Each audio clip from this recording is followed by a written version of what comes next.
now that you've seen how to create a quiz with Google Forms, the embedded quiz feature, I want you to see how to grade basically a survey or a quiz created with Google Forms, but graded in the spreadsheet with Flubaroo. So here I've created a form. It's basically a questionnaire. It's not linked to the quizzes feature. It is not toggled on because that would just be redundant. It's not necessary. So I've had it collect email addresses. It's an easy identifier. And then I've put a multiple choice question in, a drop down, a short answer.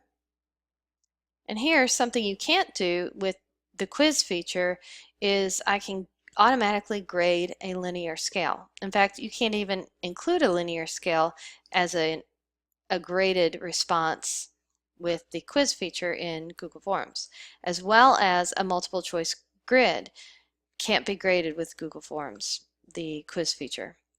And I've added a paragraph answer as well. Once you've collected responses, you can still see the summary of responses, which gives you nice looking graphs and charts, and the individual results, so you can see everyone's individual answers. Now, I create a new spreadsheet, and I go to the spreadsheet where I have my answers. In order to get Flubaroo, I already have it here, but I would go to Get Add-ons and I would search for Flubaroo. It would put Flubaroo in. Once I do that, I go back to Add-ons, I go to Flubaroo, enable Flubaroo in the sheet. It says, okay, now it's enabled, and if I need instructions, I click on it here. Then I can go back to Add-ons, go to Flubaroo, and I grade my assignment. And this is where it gives me some options.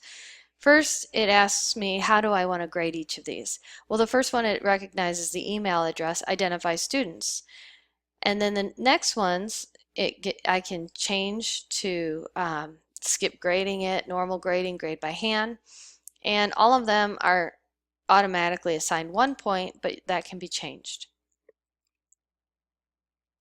So I'm going to accept that for all of them except this last one. I want to grade that one by hand because it's a paragraph and I want to look and see how the students responded, and I'm going to give them as many as 5 points for that one.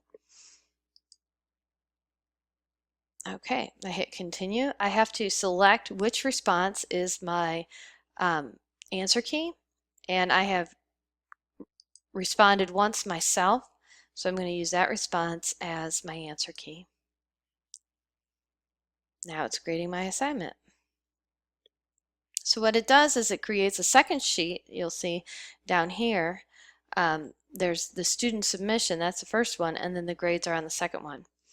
Flubaroo also gives you these pop-up windows that tells you what's happening, and you always have links to tutorials, and it can give you new information.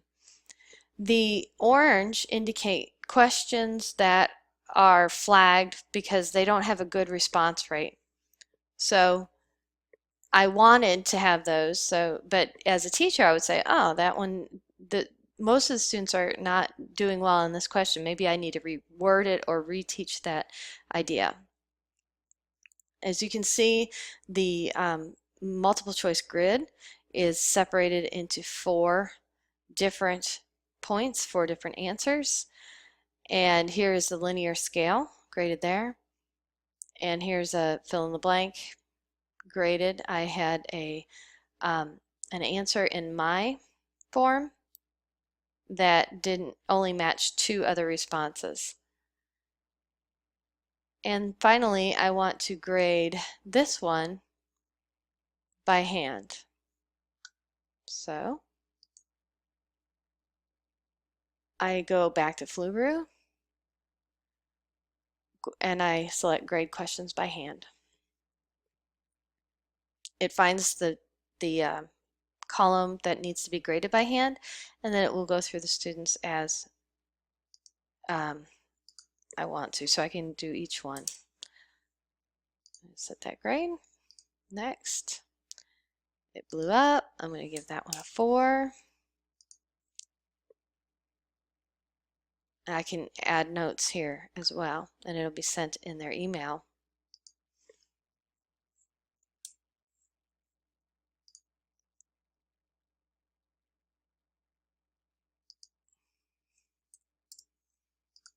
All right.